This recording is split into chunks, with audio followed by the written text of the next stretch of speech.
Waalaikumsalam warahmatullahi wabarakatuh. Apakah catatan amal buruk saya yang dicatat oleh malaikat akan dihapus dengan istighfar atau tetap dibacakan di hari hisab nanti?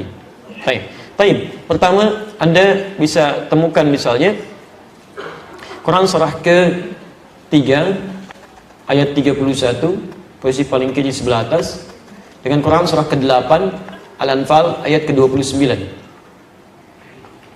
Itu amalannya. Anda sebutkan istighfar di sini. Apakah istighfar bisa menggugurkan dosa-dosa dan dihapuskan, kan? Terus istighfar spesifiknya di Quran surah 51 ayat ke-18. Qul in kuntum tuhibbunallaha fattabi'uni yuhibbukumullah wa yaghfir lakum dhunubakum. Wa yaghfir lakum dhunubakum. Qul, katakan Muhammad, in kuntum tuhibbunallaha, jika kalian serius mencintai Allah, fattabi'uni, ikuti sunnah Nabi, tuntunannya. Yuhibbukumullah, maka Allah akan cintai kalian. Jadi kalau bapak ibu ingin dicintai Nabi, dicintai Allah bahkan, maka diantara caranya, wasilahnya, ikuti sunnah Nabi. Dari mulai bangun sampai tidur lagi.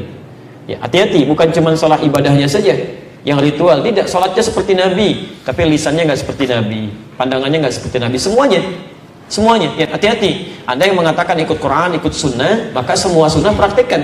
Jangan Anda mengajak pada Quran dan sunnah, tapi Anda melanggar ketentuan sunnah, itu nggak boleh. Ya, tidak tepat di situ. Ya. Nah, kemudian apa yang kita dapatkan kalau bisa mengikuti tuntunan Nabi? Wa yaghfir lakum dzunubakum, dan Allah akan berkenan menggugurkan, menghapuskan semua dosanya. Dzunub itu semua. Jamak dari kata dzambun. Dzambun Quran surah ke-40 ayat 3. Ghafiriz dzambi wa qabilit taubi.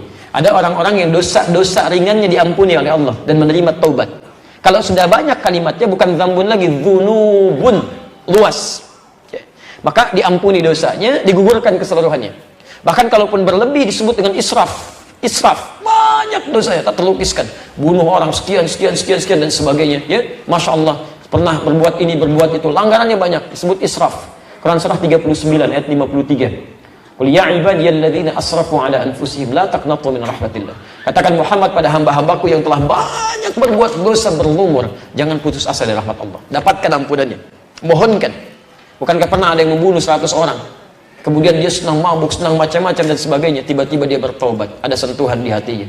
Jadi kalau bapak ibu pernah ada sentuhan begini, ya Allah, saya bisa berubah nggak ya? Itu tanda pertama dari Allah menginginkan Anda berubah. Cepat ambil. Jangan biarkan. Sebab kalau Anda biarkan, tidak mudah mendapatkan tanda itu lagi. Ambil. Rumusnya Quran surah 29 ayat 69. Walladzina jahadu fina lanahdiyannahum subulana. Orang yang cepat merespon petunjuk kami akan bimbing dia untuk berubah. Bahkan nanti ada yang berubahnya drastis, disibghah oleh Allah. Quran surah kedua ayat 138. Ya, sibghatallah wa man ahsanu minallahi sibghah. Ya, ada yang disibghah. Sibghah itu kayak dicelupin. Ya, pernah bikin teh celup? Kalau dimasukin ke dalam airnya basah nggak tehnya? Basah. Ada orang yang dicelup langsung, disibghah. Jadi begitu dia tergerak untuk berubah, tiba-tiba seluruh perilaku hidupnya berubah. Kata-katanya berubah, pakaiannya berubah, penampilan berubah, kebaikan, itu sibghah namanya. Ada yang dicintai oleh Allah Subhanahu wa ta'ala. Kalau sudah seperti itu, apa yang terjadi? Maka peluang pertama, langsung dihapuskan semua keburukannya, termasuk catatan amal buruknya. Selesai. Tidak diungkap, disimpan. Ya. Kalau dihapus masih ada nggak? Sudah, kalau dihapus bersih itu habis, selesai. Nggak ada apa yang mau dibacakan, dihapus, dosa dihapus. Bahkan ada di antara mereka yang masuk surga tanpa hisab. Ya, bukankah sahabat Nabi Umar bin Khattab radhiyallahu ta'ala anhu masuk surga tanpa hisab? Siapa Umar sebelum masuk Islam? Tapi nggak pernah disebutkan sekarang, nggak pernah dikenang yang seperti itu, berubah menjadi kebaikan. Ya, lihat, Umar dulu menjadi musuh Nabi, keras terhadap Nabi, didoakan oleh Nabi, masuk Islam, hasuna Islamu, bagus Islamnya, berganti kebaikan dari keburukan. Ya, Quran surah ke-11 ayat 114. Indah sekali. Apa bahasanya? Ya, aqimis salata tarafai minan nahar wa zulafan minal lail innal hasanati yudhibnas sayyi'at. Ketika banyak berbuat baik, keburukan-keburukan akan dilupakan. Takwa meningkat. Oh, may yattaqillah, siapa yang meningkat takwanya? Lihat kalimatnya, yukaffir anhum sayyi'atihim, dihapuskan semua keburukannya. Diciri orang yang tobatnya diterima, dosanya diampuni, maka akan dijaga oleh Allah untuk berbuat dosa yang berulang. Dijaga, matanya memandang yang baik, kalimatnya baik, semua bagus, takwanya meningkat, ibadahnya rajin. Apa kata Nabi? Umar masuk surga tanpa hisab. Hisab aja nggak ada, bagaimana mau dibacakan catatannya? Nggak ada hisabnya, masuk aja. Selesai. Buku kamu ada, dijaga, ditahan. Sudah, kamu masuk aja. Sudah, selesai. Indah gitu kan? Ada semuanya. Tapi Ada level orang-orang biasa. Quran surah keempat ayat 100, posisi paling kiri sebelah bawah. Ada orang bunuh 100 orang, ya banyak keburukannya, tiba-tiba mau bertobat. Kata Syekh pada saat itu, kata alimnya, pergi ke tempat sana, berubah kamu bukan tidak bisa jadi orang baik, cuma lingkungan kamu nggak bagus, membuat kamu selalu buruk. Hijrah. Begitu dia berangkat di perjalanan, jalan, Allahu Akbar. Apa yang terjadi? Baru sampai sejengkal mau ke tempat-tempat dia belajar, jarak lebih sejengkal di pertengahan. Tiba-tiba maut datang lebih cepat dari apa yang dia duga, meninggal seketika. Tayyib. Apa ayatnya kemudian berbunyi?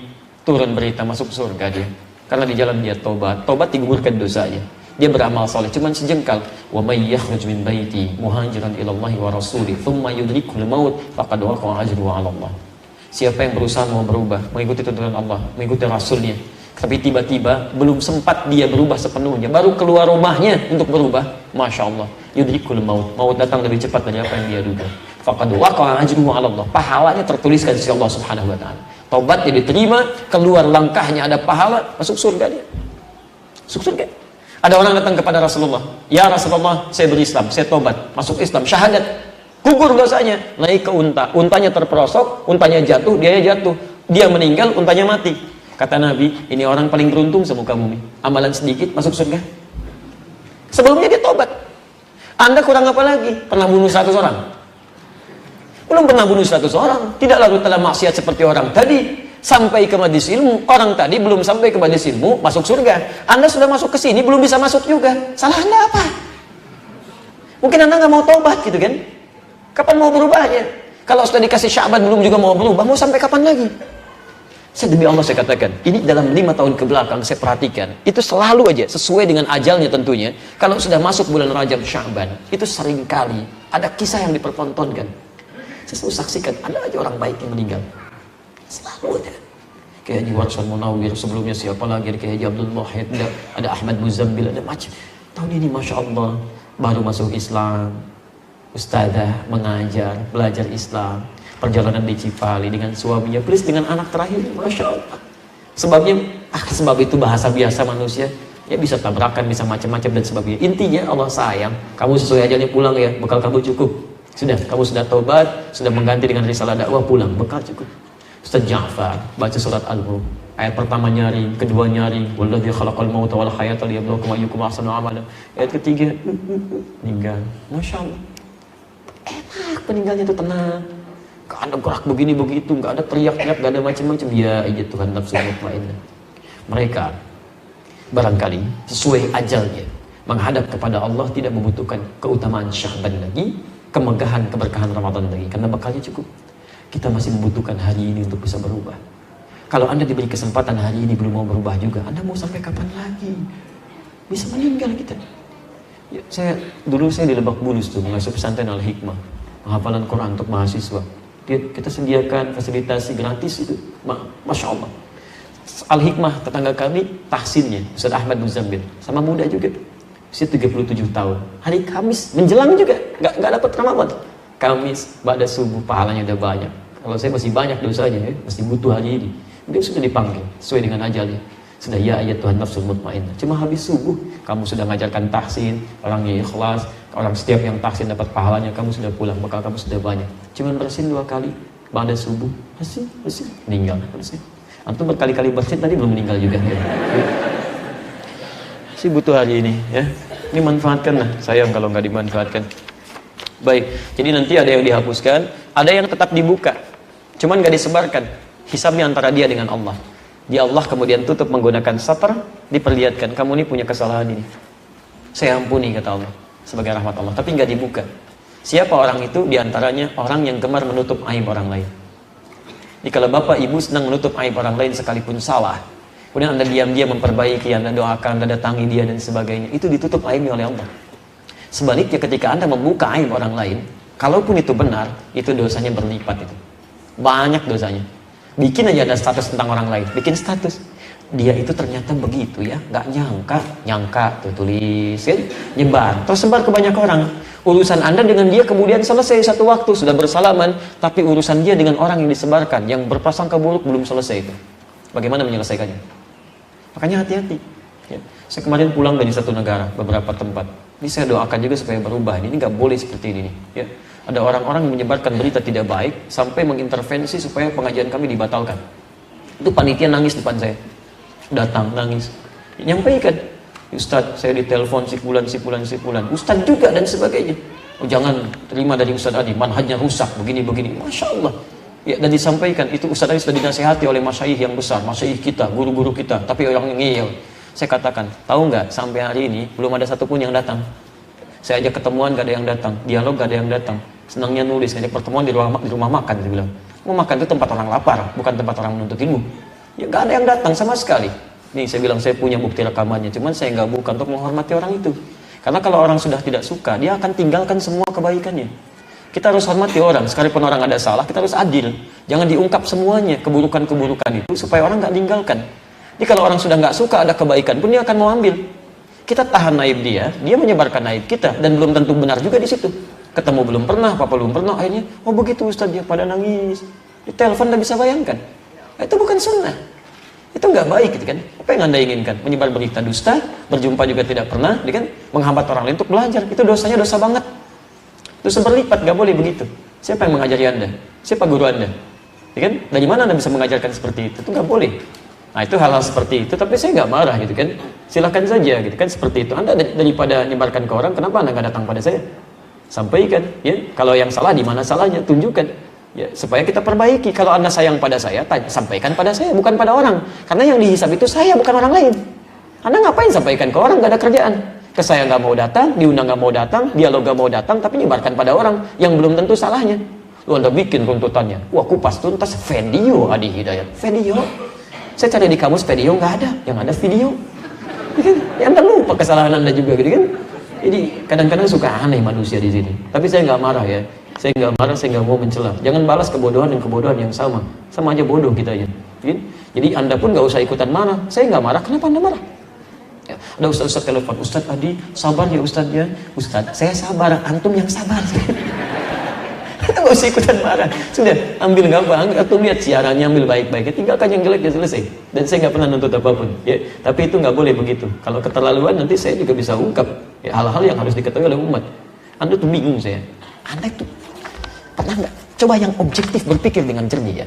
Bisa nggak dipahami dengan akal? Anda belajar tentang agama, menjadikan diri Anda lebih dekat dengan Allah. Tapi begitu selesai taklim, Anda kok saling mencela, saling berselisih.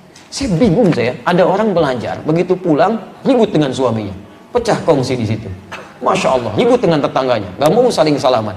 Bahkan saya pernah menemukan kasus awal-awal datang ke Indonesia ini, ada seorang istri, ikut kajian, pulang-pulang ke rumah, ribut dengan suami. Sampai mau pisah, Pak.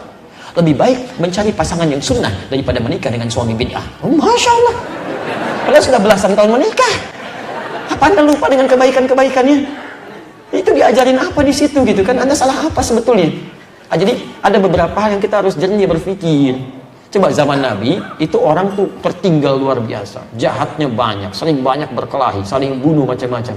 Ketika Quran turun diajarkan oleh Nabi, yang kasar jadi lembut, ya, yang terpecah jadi saling menyatu, yang mencela mencintai, yang merangkul, yang memukul jadi merangkul, semuanya indah dan ada peradaban. Jadi Qurannya sama, nggak berubah, hadisnya sama. Kok bisa Anda belajar saling mencela, saling berselisih? Sebenarnya bisnya di mana gitu kan? Nah, jadi saya mengajak kepada siapapun, termasuk kalangan para ustadz, harusnya kita duduk sama-sama nih. Semua. Ini kan di Indonesia ada yang ke Mesir, ke Madinah, ke Mekah, ke Libya, ke Oman, ke Maroko, ke Tunisia. Akan lebih indah kalau kita duduk semua bareng, bahas masalah umat. Di umat butuh apa nih? Kelemahannya di mana? Kenapa ini sering ribut? Oh, dalilnya apa? Mungkin pelajaran kita begini, pelajaran Anda begini. Yuk kita temukan di sini. Kupas. Kemudian sampaikan pada umat. Kalau begini, berarti dalilnya ini ya. Kalau begini, ini dalilnya ini ya. Ustadz ini, alumni sini mengajarkan begini karena dipelajari begini. Itu enak tuh. Dan orang nyaman ibadah. Nyaman gitu kan? Itu yang paling indah. Ya, dan itu harapan insya Allah mudah-mudahan Allah berikan kemudahan.